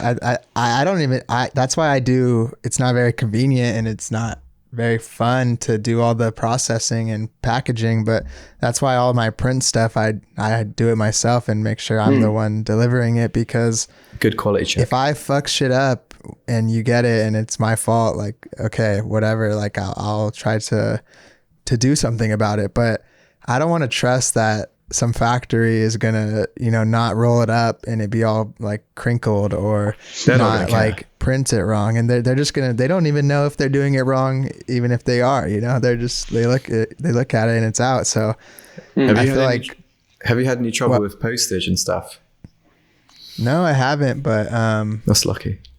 There's this thing, a cool tip. Anyone that wants to ship stuff is there's a site called Pirate Ship. You type in what it is and it'll tell you how much it costs and stuff, and you can print the labels there, and they're actually, somehow they give you better prices than the post office. Really? With like, I don't know, they have some kind of I'm gonna have to remember something that. They're probably stealing all my data or whatever, but like it's cool because I was always like, you can see, to go to Harry's it'll be $15, but to go to California it's only $4. So like, then I know I need to charge more to ship to Harry's, or I need to charge more to ship to Germany or whatever. Like, because UK is definitely the most, because it's Europe, but then it's not. So it's it's not more. Anymore. Yeah, not anymore. Yeah, it's because of Brexit. Breakfast, dude. That shit got you. But I don't know. I think one thing that I wanted to ask about, I think I had wrote it down. Where is it? I think the thing that I did like, though, that I think the whole like collab thing is probably the coolest thing that Instagram has done in probably, I don't know. Yeah. Like ever that I remember. Like that. I'm excited. Yeah. It's cool to see all the people doing it. And like, it's even cooler when you see X designer and Y designer, and then now that smaller X designers on Y designer's page, and they're getting way more like love that they should deserve, So do you think musicians will start doing that? I've seen a couple do it with artists, album artists. Yeah, I don't think they will. I think they should. They should. I don't think they will. I don't know. Maybe. I think I've actually seen a couple today. Really? They're not like massive. I can't remember, but they definitely had a check mark. I'll try and dig out who it was, but I was like, whoa, that's big. Like, I think because it was just a single image, I think it might have been a photographer. Because I can imagine it gets very difficult if you've got like someone that's done a typography 3D render, then with a photography, like I can imagine, because you can only do two accounts, like, can't you? Yeah. I think. I think it's just too. Say when you do like a post about a podcast, then you can be together. I mean, heck, there's something that I wanting to do and be a lot more, like we were saying previously, about being a lot more human online, like being a lot more like we are on Twitter, and kind of make it a thing. Because I'm starting, I've got like 5 or 6 people lined up to do it. doing like proper collab posts, like not just, you know, the one with Japai was just kind of cool because I was like, I've always went to a Yugo card, let's just do that, done. And it was like, thankfully this is going to use it. But I wanted to go a step further, and like you were saying, how you've got like one designer that's maybe got a bigger following, whatever, and like you're championing like smaller but known less, but like better artists. That's a good way of going. It's like an equal thing, and it's weird how that's come about because I was like, oh, that's perfect because it's exactly what I'd like to do. Where instead of just doing the typical collab and you get like an image. It's a bit more of that. You know, maybe the other person gets an item on their shop and it's just gone through and it's proper collaboration photos. Like take snippets of like a video call, some like actual behind the scenes stuff, just lengthen it out because I think although Reels have kind of fucked our lives up, the origin of Reels, I think, which is TikTok and stories, I think that is where you can then do the very long-term movement of people seeing that this shit takes time, it takes skill and effort. Yeah. You know, when I look at Will's stories, I'm like, shit in hell, the dude's only spent like a couple of hours, but he's just done this bit of an eye. That's taken him long. He's not even done the resin or put the florets of like algae and shit on top. And that's so much work goes into this stuff, man. That's wicked, isn't it? And that to me, like, that is showing the general public, and I think there has been this disassociation up until recently where people see an artwork like, oh, that's cool, scroll or whatever. Then they see that and they go, oh shit, that dude spent like 20 hours on this. There's this disconnect, isn't there, where like they would never have thought of that before, but now they do. And that to me has kept the potential to be a bigger cultural shift between people, just like you were saying earlier, where not valuing people's skill or time or effort that they put into their work. People going, oh shit, that thing they didn't just, you know, do a Rothko and just splashed it all in it, like maybe means nothing, there's no skill into it. Like people can finally see the craft behind it. And I think that may be a good thing to utilize. It might be maybe like a dark horse. It might be a good thing for clients to see, you know? Yeah. Like, so if they see you fucking around with your, you know, your like your, what is it, the death-defying? Yeah, well, I was doing syringe stuff. Yeah, syringe with water and liquids and stuff, and then like scanning, printing. Like they were an amazing client, which I will continue to have because I was really transparent with them and being like, this is going to take this long. I want to try this, and they were like really cool every step of the way. I think a lot of clients don't have that patience. They just see it as a service, right? So they want it instantly. Hey, when are you getting this over to me? Oh, well, I want it today. I think you're right, man. That's a really good point, that if people start doing these reels showing behind the scenes of like all these bits of work, they're starting to get an idea of like, oh my God, how much work's gone into this? Like to bring it up again, the Obsidian artwork, even just the typography that I've done for it, that might look like any normal piece of typography I've done. I can genuinely say it's taken 3 months to get the word mark right. Like I've tried so many different things because it hasn't been right. Like in the first few stages, needed a week, needed another week to really think about it. And people don't see that. They just think, what typeface is that? It's like, no, I've drawn this. I've drawn that hundreds of times to make sure it works. Yeah, I think that would be an amazing shift for people to start actually realizing that our craft is, there's so much time that goes into it. I think it's going to be cool. I know we chatted a little bit about it, and I'm stoked to see whatever else you end up working with the other people and documenting it. And like I had that reel I did of the Shining poster, and I went nuts, man. Yeah, it did go nuts. The actual post went nuts, which felt good because it gave like 10,000 likes, right? Or like 5 or something, but that's still a lot for me. And I thought that it felt good because it was a normal post, so it's like at least they have, sometimes it works, you know, or whatever. But my point was, I had like literally like not hundreds, but 10, 20 comments like, you could do that in Photoshop. And I'm just like, fucking hell. Like, I know. If you did, like, you would have done it. Yeah. Like, do you think that I don't know how to mask out a fucking image? Or do you think that people always want it to like, I don't know, like that's the problem I have with some other people is like when you show process, they tell you why you didn't do it the right way. And it's like everyone's kind of an expert, annoying, right? you know?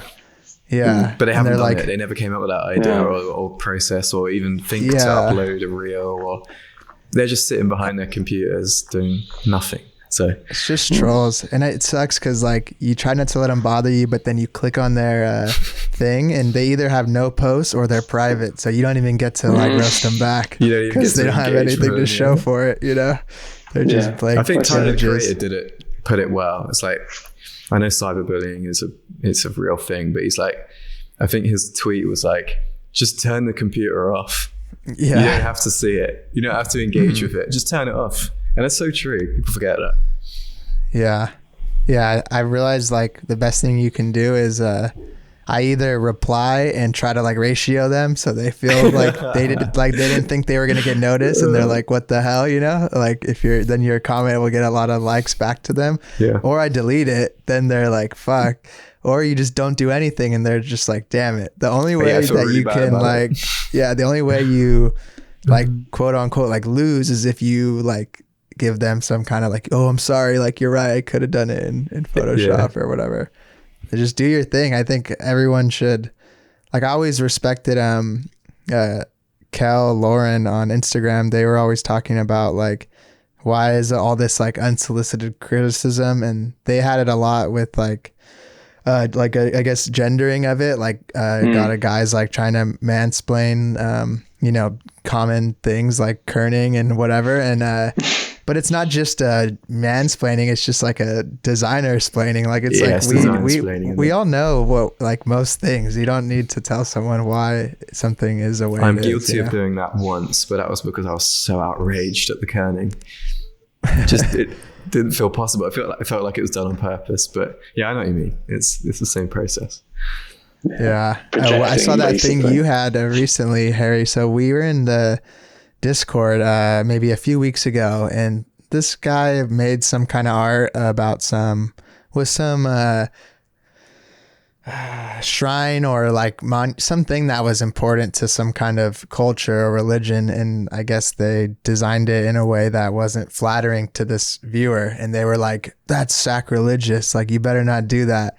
And then me and Caroline were like, wait till they see Harry's page, you know, like they're gonna be pissed. And then recently you had that comment, right? I did, yeah. Well, and you know what, I kind of wish there were more, like, or I wish there were more of each end, you know, like, because, you know, I'm not doing anything if no one's if you're either not talking about it, you think, oh, that's kind of cool and like it and just leave. Like, I'd like to think that, like I think, Dan, you probably have it where like the second you drop something, you know, everyone's going, oh, that's sick, because you've got that audience and you've almost either subconsciously or not, you've got it chiseled down, and there's you have an audience, not following. You know, there's a difference, like we were saying earlier, and that's very important, because you could grow followers, but are you growing people that you're actually like connecting with?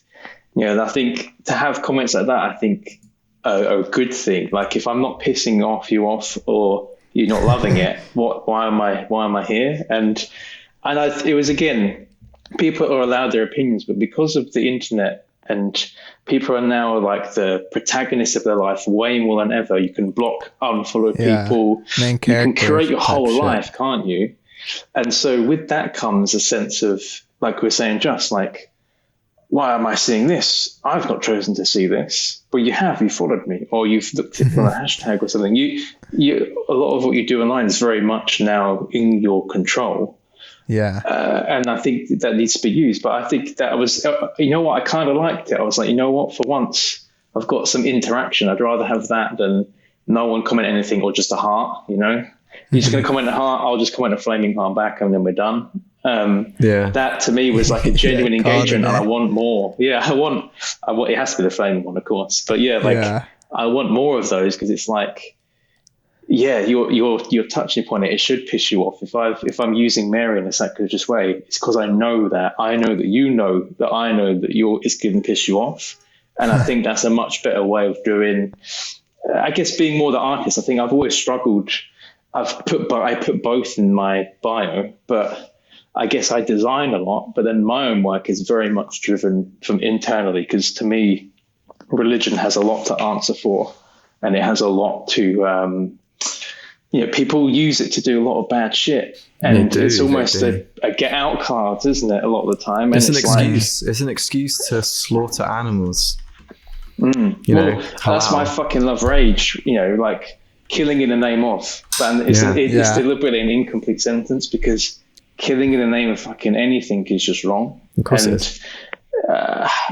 Vegan electric car here. So it's just, I think it's good to have that, either end. I think you're not doing anything right, if you don't have either, like I said, people light up your comments then when you post something. It's like, sick, you've got this nice bubble, and I'd like to think that I'm getting somewhere towards having that. I know what you mean about that engagement of like something interesting to have a conversation about, because I'm just looking at my feed now, and I've gained a lot of friends through people who've just been like religiously commenting on my stuff, which is sick. But then one comment, like a negative comment, stood out to me yesterday, where a guy goes, "I used that same stock photo. Thanks for pointing out that I've used a stock photo here. Like, you're trying to like decredit what I've done." Yeah. But that one comment will stick in my mind, because it's like, oh, for fuck's sake, like, just I've put two stock images together. I've manipulated them to make it look very different, but like, maybe the budget didn't allocate me to go into 3D and work tirelessly for like a week to create those hands. Do you know what I mean? But like, I like when I see a stock photo and I'm like, I know that guy. Yeah, like, I just see him everywhere. But It's a free source. There's a free source for anyone to use, right? Yeah. So, I love free stuff. Like, again, I think we all love free shit. Yeah, free shit. I mean, I think he's going to hate me for saying this, but Nico sent me this absolutely banging Notion dashboard. Oh yeah, it's good. Oh, it's just phenomenal. Kel, they've also done a free resource thing. Like, I downloaded that the other day, and I was like, this is sick. And heck, that's why I did that when I posted my contract, which is also secret, Dan's as well. Because I remember I was like, Dan, do you mind if I just use your paperwork? I'd like to see. I don't know what paperwork is. So it's like it's all recycled, man. Like, I took that was a modification of Dan's best served bolds. So it's like, we're passing on the flame. It's just being created. And then today, actually, ironically, I did share with someone your contract. They messaged me. I was like, I don't have time to like get my contract out. I'm under the thumb right now, but here's Harry's. And I think that's a good thing. Yeah. What they said was like, oh, it's the legend that we didn't know we deserved, but we've got, or along those lines. It's like, like that free resource that you've created out of your own time has like saved so many people's asses. I think, anytime they ask me, I share my video and I share Harry's PDF, and I'm just like, look at it both, or look at one, whatever, just all this shit. Like, and it's always like younger people, and they're just like, damn, like, I didn't even know you had to say like you can only use it for this, or you can, especially you Americans, man. You guys love work for hire. Yeah, it's like a thing, and I was like, free internships all around. It's crazy. I also think a thing I want to start including in my contract, where I think should just be a given but isn't, is that this shit I don't want to see this on any like NFTs or anything, because you're about to make so much money if you sell it. Well, it's like I think COVID last year, all these insurance policies now had this massive overhaul of just, we have to now counter, because if it happens again, we don't have the excuse it hasn't happened before. But it's like with any good paperwork evolves. So like, I think that's why I like the people sharing that stuff. I mean, heck, I think I might even get to the point where, why don't I say how much I charge for shit? Because it's not being funny. Because I think it isn't just because it's like people that are inexperienced, because you can be like 30 and get into design and be inexperienced, right? I think it's important that we're all on this, got this, not necessarily a level playing field, but that everyone has resources to get them up to the same standard. Because that means people stop charging 50 quid for shit. They stop not having paperwork. They stop getting taken advantage of it. And then over time, these labels and companies are going to be thinking, shit, I've just had previously, I could take advantage. Because I think inherently a lot of designers and art workers and artists are inherently, these systems inherently just take advantage of them. They want stuff for cheap. They want it quick, like you said. They don't value it because they know that if you say no, they'll just go to someone else that's going to do it cheaper. And I think that's the thing that long term is changing, and that has multiple facets, like NFTs, like people being open with what we charge and how we do our things. Because, you know, I always just think I wanted that when I started, you know, and Dan was fortunate enough to give me his one. Like, what a lovely thing, because I think the other day I looked at it and that had about 3,000 saves. I was like, well, shit, if that's helped like 3,000 people, fucking job done, isn't it? Like, would that be then, that therefore means now potentially 3,000 people that now have paperwork where they otherwise didn't, or if they did, it's now better. And I'm going to update it soon. I've got way, it's evolving like fucking, at the moment, it's currently I think it's just a Charmeleon at the moment.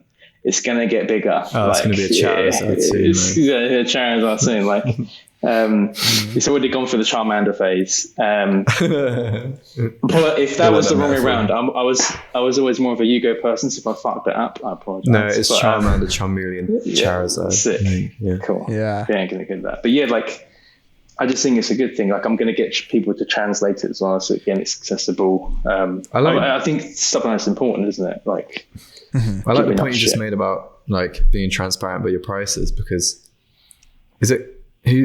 Album Art Archive, is his name Chris? Jack. Sorry, Jack. Yeah. Oh, he's gonna hate me for getting that wrong. I remember at first, actually, when he started posting about prices and that, I was kind of against it. I was like, dude, what are you doing? Like, stop talking about this stuff, because what it then does is like clients see that stuff and it's either off-putting, or what it does, it will drive the price down of other stuff. But I don't know. I think there might be something in it, because I've noticed that there's a couple of times where he's asked me, hey, Dan, I'm doing a little post about pricing because I want people to start making more money, which is great. He wants people to be like, you know, getting the bag, so to speak. And there's some times where I've said to him, like, I've reacted to posts that he's put up of people, how much they charge. And I'm like, are you kidding me? Like, I've done like maybe 20 times the amount of that. And I think, yeah, maybe it is important that people like us are like being transparent about how much money is in some of the stuff, because that way as well, it makes these bigger clients accountable for that, having to fork out the right amount of money. Yeah, I think that's a really good point you've made, that I think more people should start being a bit more open. It's the same though, like when you're in an agency or in a job, or any job for that matter, like talking about your salary is deemed taboo. I remember in my agency, it was like, there was a bit of a discrepancy, I think, with like female paid junior designers and male. Like, there was a slight gender pay gap there. I don't know if it was like down to just being like a walkover, or like agreeable, right? Being agreeable in that situation when you negotiate the price for your salary. But yeah, like why is it taboo to talk about these things? Like, you see on job ads as well, especially in a design career, salary undisclosed. Tell me the salary. I'm not going to apply for the job if you're not, because what that then tells you is that they've got money. But in fact, what they'll do is they'll ask you how much you want, and then they'll like find a figure, when in fact what they should be doing is telling you the salary up front. I think that needs to change. Or they'll say above market compensation or something. Yeah, like industry standard. What's the fucking market though? Yeah, you know? Like, I don't know where. Yeah, like I feel like too, when the pressure gets put on you. When I had my last job as an employee, they were like, how much do you want? And I was, the price was, the job was 3 to 5 years experience or something, which I was not in terms of like post-college years. So I was like, well, I'm not going to give them what I think. I'm going to give them what I think that experience is, because they obviously want to hire me. And I said the amount, and they were like, okay. And then they didn't say anything. So I was like, damn it. Like I probably, where was the limit? You know, I could have probably said maybe not double, but even more. And it's just like, people are going to probably sell themselves short, especially if they're nervous or like unfamiliar. What does that? My power's just gone. Sorry. Oh no. What sort of culture does that create if you're selling people short that start jobs? Because, you know, you develop friendships, right? With people in your working environment, and money will come up. And then when you start revealing those prices or those salaries in this instance, it's bad. Doesn't that create a bit of a discourse? Because you're like, wait a sec, I'm doing more than you. Yeah, when I worked at the agency where I was a junior, and we had 5 juniors, and then we had art directors, and then we had something in between the two that were like, I guess, people that used to be juniors that were a little bit higher than me. And I always tried to ask them and how much they made, because we were getting fucked. And I just I was like, I hope that they're not getting as fucked as we are. And I could never like ask them, just like, I'd be like, so how is it? Like, is it pretty good? And they'd be like, yeah, it's pretty good. And I'm like, well, like, is it better than before? Like, what's the difference? And they'd be like, it's a little bit better, yeah. And I'd just be like, I wish I could. Why can't I just ask you the amount without this being so fucking weird? It's like you're asking them for like the key or something to the zodiac circle. Like, yeah, it's not that deep. Yeah. Just tell me how much money you're on, so I can aim for something. Yeah, and if it's more than me, it's not your fault. You know, I'm not going to be mad at you. It's just like, I need to then talk to my boss. Yeah. I think everyone's scared of their employers, isn't it? Of course it does. What was that? It only benefits the employers, you know. Oh, like, yeah. Right. Yeah. Whereas I think in our space, it's almost the opposite, where would all benefit if, again, I'm not saying have a price list, because I don't. I just kind of, it's case by case basis. But like, you know, be open, be like, well, you know, like, you cannot do much, like you're saying, for $150, because they sell 5 of those and they make that back. Like, do the math. You know, right.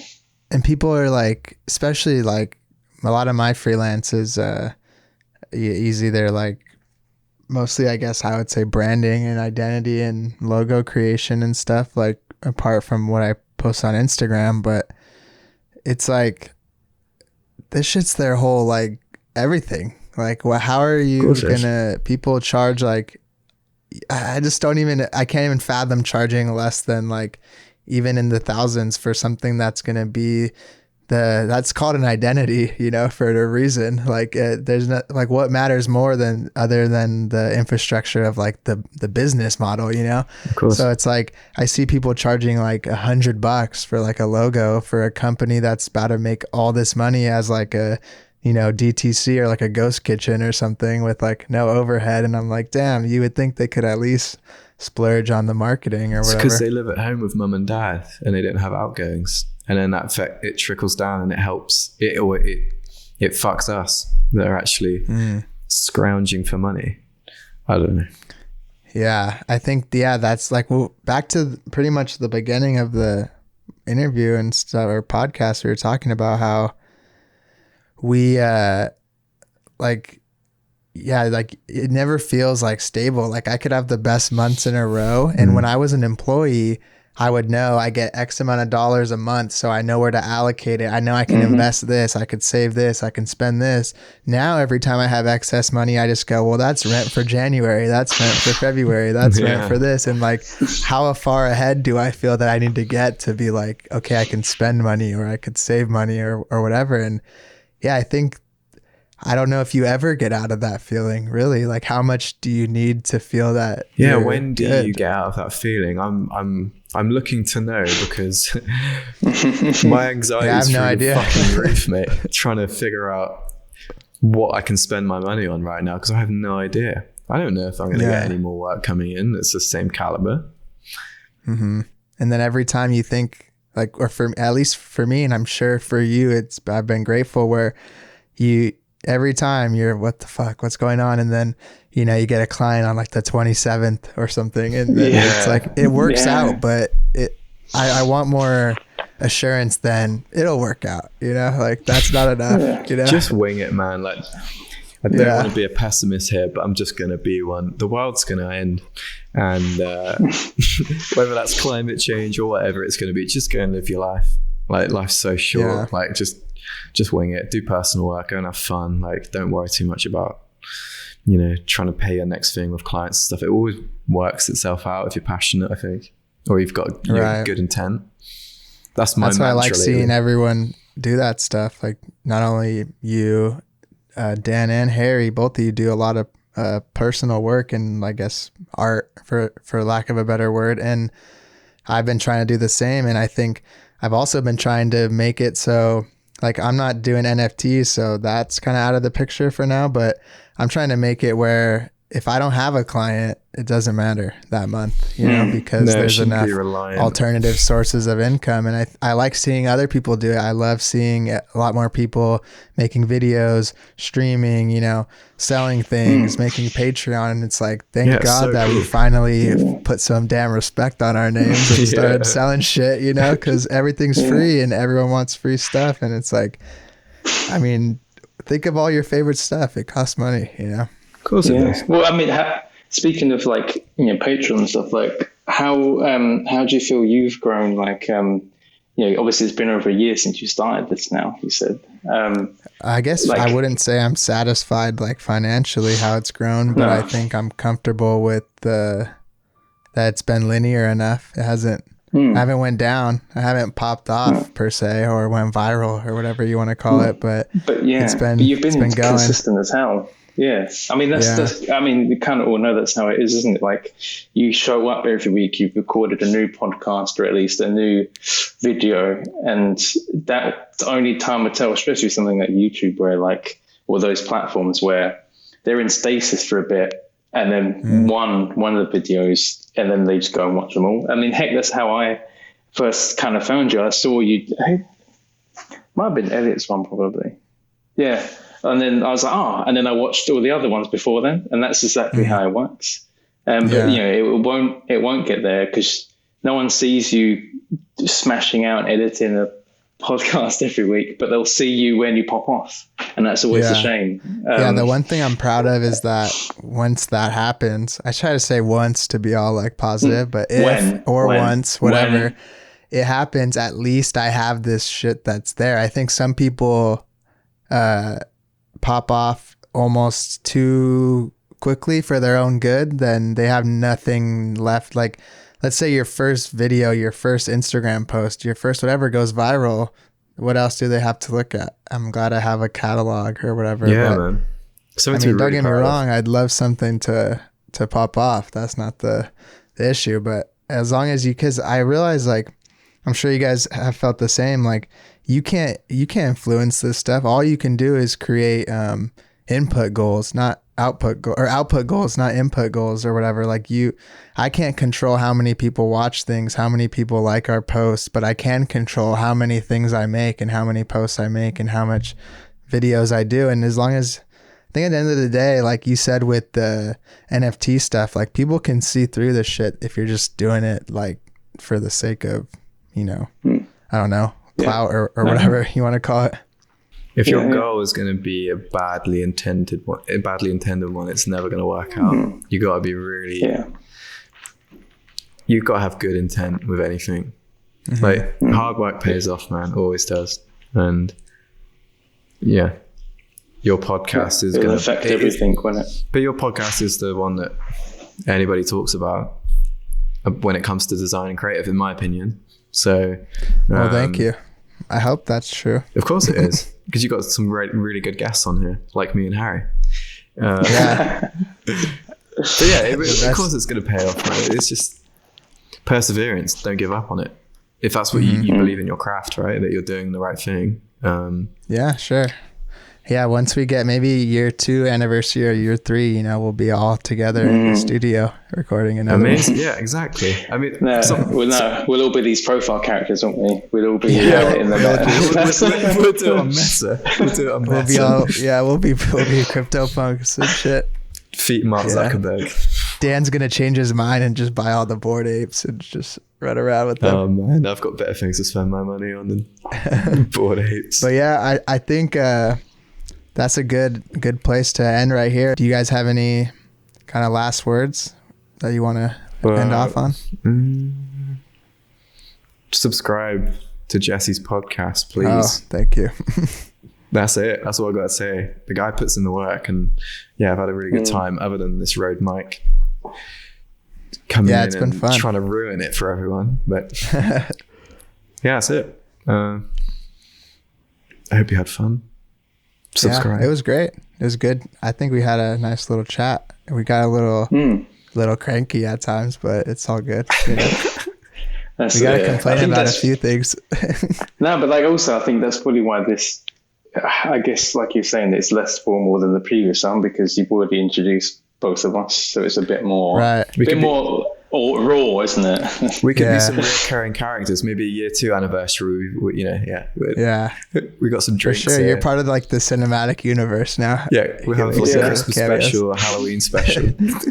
Yeah, for sure. I think, and if you guys to go off on this, if you haven't heard Harry Vincent episode, you can go check that out. Earlier one, as well as Dan Barkle's. You can kind of get a taste of them individually and go back on a little bit of that. Thank you all for listening, and thank you, Harry and Dan, again for joining me. No, thanks for letting us on. Thanks for having me, and Harry. Of course. Peace out, everyone.